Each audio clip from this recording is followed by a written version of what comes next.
this was like nothing, a whole bunch of nothing. They didn't almost become Muslim. That one Muslim negotiation, and they killed him.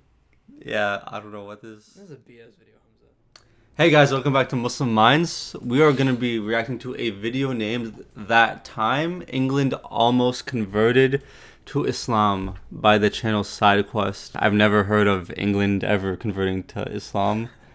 Unless it's like something modern. Like a lot of Muslims I know are in England now, but who knows? I guess we'll find out. Ah, England, the glorious forebear of Western civilization, yes, and creator of the chip, the English contribution to world cuisine. It's a fry, my guy. There's a little-known story about our dear motherland that you won't find in the school curriculum, and that's the one time England almost converted to Islam. Yes, it's quite a bizarre story, and it starts with our good friend, King John. You see, while being King of England usually came with a number of benefits, unfortunately for John in 1199, having money was not one of them. The previous King of England, John's brother, Richard, a.k.a. Richard the Lionheart, a.k.a. Brave Daddy... Okay.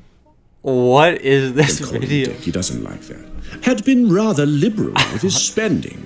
First, he went off to reclaim Jerusalem in the Third Crusade, with the end result being a mountain of expenses and a grand total of 0 reclaimed Jerusalems. Although, honourable mentions, he did conquer Sicily and Cyprus on the way there. However, on the way back, Richard was imprisoned by the opportunistic Holy Roman Emperor, Henry VI, who really just couldn't resist earning some free money. That little manoeuvre cost the English crown 2 years of its revenues, thank you very much. And in the end, it was all for naught. For just a few years later, Richard, that is, died of an infected crossbow wound. And thus, jolly old John was left with a lot of land to defend. Remember, England at the time owned vast swathes of what we now call France, and precious few resources with which to defend it. What followed was arguably the worst series of defeats in English history. In the span of several years, John lost Normandy, Anjou, and Maine. He got excommunicated by the Pope, and his English vassals would eventually sit him down and get him to sign the Magna Carta. Suffice to say, King John was not having a good time. He was in desperate need of new allies. And so he did what any sensible medieval monarch would do. He expanded his Tinder discovery settings. Swipe left, swipe left, swipe left. Oh, bingo! One of the first new matches was Al-Nasir, the Caliph of the Almohads. Oh my god. His Muslim realm stretched across North Africa and into modern Spain. Yet it was threatened to the... Tinder back then was moving crazy, man. north by France and the rising Iberian kingdoms. Now, while military aid between the two realms would have been logistically difficult, it was theoretically possible, and for John, that was good enough. In 1212, he sent a royal delegation to the Muslim ruler. The man in charge was a curious fellow, Robert of London, a Jewish convert with a love for gold and intrigue. Supposedly, Robert conveyed to her the following offer.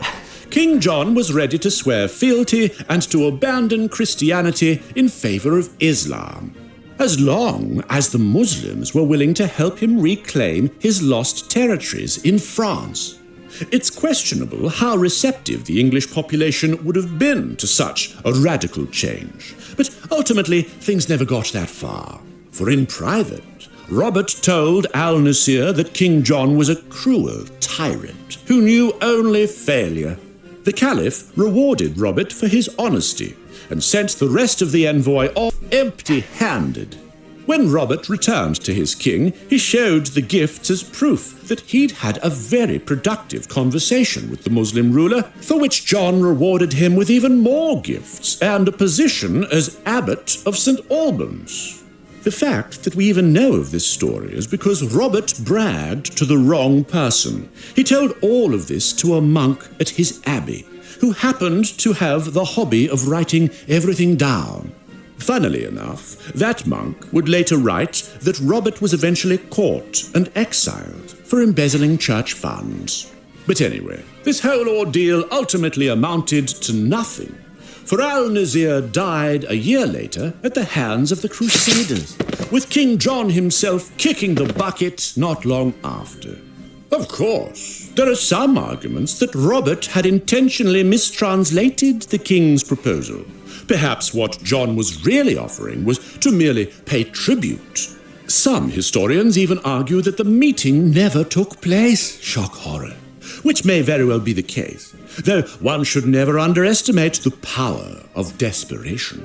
Unlike King John, we here at SideQuest intend on being much more successful in our conquest. In fact, I dare say that the conquest of YouTube has been coming along quite nicely these past few weeks. So a big, hearty thanks to you all out there for proudly flying the SideQuest banner. And if you happen to be new here, please make sure to subscribe. Bro, this was like nothing, a whole bunch of nothing. They didn't almost become Muslim. That one Muslim negotiation and they killed him. Yeah, I don't know what this... This is a BS video, Hamza. So... Don't try to cling to this, dog. Hamza, let it go. I don't know what this... It doesn't seem like anyone any converted to Islam at all. Hamza, don't... It seems like this title was just a big lie. So... Hey, don't kick the camera. I'm sorry. So what do you think about this? You're clinging to... I guess Rahab didn't like this video. Remember to like and subscribe, and assalamu alaikum.